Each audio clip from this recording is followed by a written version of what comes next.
Hey guys, welcome back to my channel. I'm Polly. We're still going strong. Reviews for Monserra. I adore Mancera. What can I say? Yeah, don't hate me for that. I mean, they're an amazing brand. They give you phenomenal quality. They have such a beautiful variety of fragrances and types of fragrances, and the performance is amazing. I mean, they just really knock it out of the park for me. The prices are beautiful. Forget about it. They're just sensational. Now, I have the gold oud here. Oh, the try down of this beauty is out of this world. Out of this world. But let's get to the fragrances we're going to be talking right now about. Polyfocus. So, I got these guys. Ta-da! From a Canadian website, and I love that website. They have good prices for Monserra and Montal. By the way, they have amazing prices. Their delivery is absolutely amazing. Like a week normal fragrance net. I hate their delivery. So who we're gonna start with? Let's go with Roses Greedy. I thought this is gonna be Roses Greedy. I thought this is a rose fragrance, and I love my rose. I am all about that rose. And you know, it's pink in the name, woo, and there's roses in as a note. Well, not exactly. But let's go over the notes. Let's start with that. Let's go there first. Okay, so we have at the top peach, black currant, mandarin, orange, coconut, and pink pepper. So fruity. Okay, okay. In the heart, rose flowers and jasmine. And in the base, white musk, sugar, vanilla, amber, and benzoin. Hold on 1 second. 1 second. I'm back. So I thought, you know, sweet, fruity, kind of peachy coconut and some floral in the heart, you know. Well, first of all, let me say that this is amazing. This is amazing fragrance. Stunning, stunning fragrance. This is not young or light-hearted or nothing like that. It's a bit on, I would mature, late 20s, 30s, and so forth. It's kind of like, you know, the woman in the bottle. So this is that kind of scent. So for me, when I smelled this, I'm like, dang it, this is really reminds me of this. This is Kate Spade Live Colorfully. It's going into my declutter. I love this fragrance, but it gives me a migraine. This is too much on the floral. It's sharp. It's very sharp. It smells amazing, beautiful. For me, this one is too much. This one I smelled on many women, and I love how it smells. For me, it just doesn't work. This one has a lot of similarity, but it's tweaked in all the right places for me. I think it's all those fruits that really kind of curve it down. It's not as sharp. It's not as intense. I mean, not in terms of strength of performance, just the florals are not, you know, very like sharp and kind of get in your brain and kind of cause a migraine. Stunning, amazing. I will say this, on my skin, I'm noticing from the opening, just floral. So I was like, where the heck are the fruits? Where's the fruit? Where's the fruit? I get the fruit as the sillage.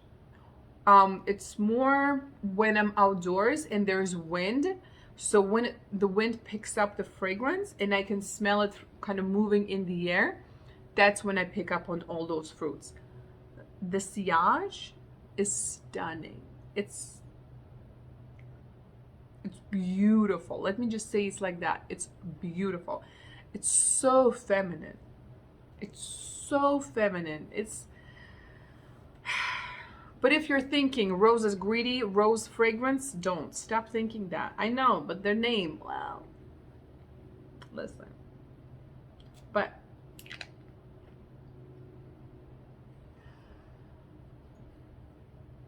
the jasmine.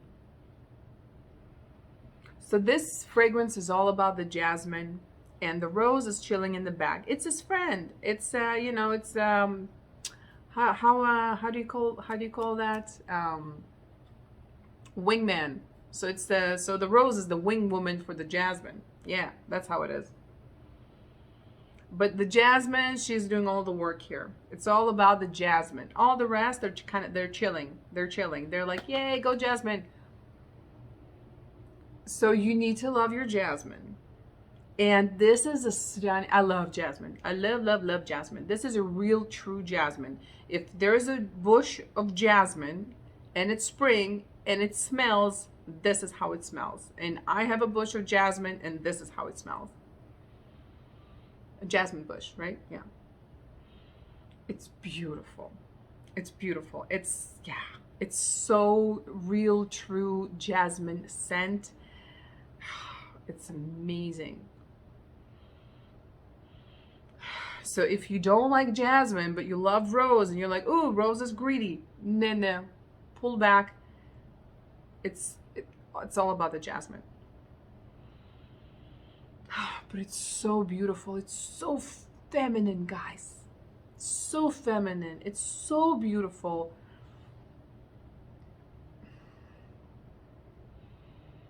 I adore this fragrance. I adore this fragrance. To me, this is also a very sexy fragrance because it's a very floral, bold, kind of juicy, opulent jasmine with all those fruits. Yeah, it's not delicate and light and shy and fluff and girly. This is woman. This is a woman kind of womanly jasmine. Adore. So I was very surprised when I got it because I was planning on getting some fruity rose. It's not what I got, but I was like, oh, I still love it. Well, thank you, Monserra. Thank you for confusing the heck out of me with the name, but still what we got, I appreciate. All right, so let's get to our next one. So we're going to be talking about Mancera Pink Prestigium. So they have Black Prestigium, which is very masculine leaning. I enjoy it. I have a little guy and I use it and I adore it. The dry down is definitely very unisex in my opinion. Then there's the Gold Prestigium, which you kind of assume very more unisex because it's kind of in the middle. And then you have the pink one, the Pink Prestigium. So you're thinking it's light, it's girly and whatnot. So let's see. Honestly, it's very unisex, but let's get to the notes. Black currant, bergamot and oud and saffron in the top. I detect no oud. You definitely get the bergamot, black currant, not the sweetness of it, more of the tartness of it. And maybe it's the saffron as well. Now the heart is patchouli, jasmine, Bulgarian rose, which it's actually identical to gold oud heart, which is Bulgarian rose, jasmine, and patchouli. Same thing. I just have all the fragrances here with the notes, so I'm like, wait a second. Then in the base with this one, you have grapefruit. Then you have Gaiac wood, leather, musk, white musk, and vanilla. So listen. Heart, base, shma, whatever. What do you get? Okay, what you get actually is the black currant, bergamot, and the grapefruit. So the grapefruit is with you from the start to the end, doesn't go away. What does it give you? It gives you the bitterness of the grapefruit. So you have the peel, you have the kind of the meat in the center, and then you have all that white. And that white usually has a bitterness. That's what you get, okay? That's what you get from this grapefruit. The Gaiac wood and all that, I really don't get none of that. Maybe it's kind of adding to the bitterness. Maybe it's in the background. It's doing something because it's a very unique fragrance, by the way. Very, very, very, very unique. But I'm not detecting oud. This is specifically oud. No. And if so, maybe for a couple of minutes. But this is not about oud. Really, it's not. You get definitely more of, I will say, than leather and saffron. I will say those. Those ones. But they're very fresh because of, I think from the bitterness, this is a very fresh scent. I think this is a year round, fresh, also for summer. Right now it's in my summer rotation because for me, bitterness is freshness. And this is very bitter from the citrus of the grapefruit. And you got the bergamot and the black currant. Then you got the saffron and the leather. They add some of that, you know, some spice, some leathery kind of like bitterness touch, some unisexness. Something going on. White vanilla and musk. White musk and vanilla. That dry down. Yeah, they really kind of towards the very end. Not much sweetness happening here. So with this fragrance, I will say the heart, the jasmine. I don't really get the Bulgarian rose necessarily, or the jasmine. You know, really to pick them up from all the chaos there. That's why it's a very unisex fragrance. It's not gonna become floral. In the process of the dry down, you get a little bit more, kind of maybe a little bit more of the jasmine, but they're so heavily covered with the bitterness that they're not a pretty flower or a girly flower per se. So they're there, but they're not adding some sweetness necessarily to it or anything like that. So for if a man is looking at this, ignore the pink and the name pink. Let's just ignore this, right? Let's not look at the bottle. But honestly, I think this would be absolutely beautiful on a man because it's more about the bitterness of the grapefruit and those leather and the saffron notes and the bergamot. All the other things, all the florals, it's the kind of floral that doesn't make this fragrance a girly fragrance or a very flirty flower kind of fragrance. So that's really those notes are more supportive notes than anything else. They're not the main, even though they're in the heart. For women, I think this would be beautiful if you like bitterness in your fragrances, something not sweet, not cloying, but not necessarily aquatic or anything like that, or zesty lemon kind of thing.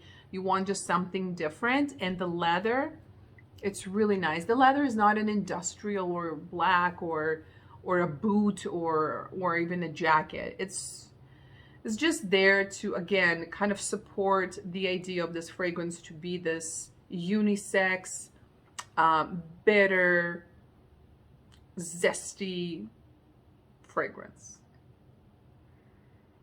It's beautiful. But you better like bitter stuff. Yeah, so if you don't like bitter, you don't like grapefruit, it's not for you. I mean, I get some of the jasmine, but again, it's not. So here the jasmine has all the fruits and all of that. So this one is a very, oh, this is not for men or no circumstances. Like if a man would, why? Unnecessary. No. It's just so feminine. I mean, this is so feminine, so feminine. This is very unisex. So both of them have the jasmine and rose. In this fragrance, it's very feminine, sweet and fruity, and you name it, this is what this one is. This is not. You get the note, but there's so much bitterness and leather and freshness, fresh. Okay, so it's not like a yucky bitter leather. No, fresh, zesty. So the florals are adding to that aspect without being this. Beautiful. And yeah, both of them are pink. I love it. I know, even though I hold all of my Monserra bottles in their pouches, I still, when I take them out, and I'm like, oh, forgot how you look. So beautiful. I love them. So, I don't know. This one is so beautiful. I love this one. The pink Prestigium. It's so unique. And oof. So again, like I said, the main idea of this fragrance is the bitter, the bergamot and the grapefruit. Okay. And then you have the other notes. But don't think of this as a leather fragrance. Don't think of this as an oud fragrance. Don't think of this as a floral, girly fragrance, okay? All of those notes, they're in the background to support the idea of this bitterness and the zestiness of the bergamot, of the citruses, basically, okay? So the citruses here are to give that bitterness, not nice, fresh lemon kind of thing. Okay. And this is amazing for women. This is so beautiful. If you love your jasmine. Absolutely beautiful. All right, guys. Well, thank you for joining me. Do subscribe for more videos. And I'll see you guys next time, probably with more Monserra. But why not? They're so good. Bye, guys.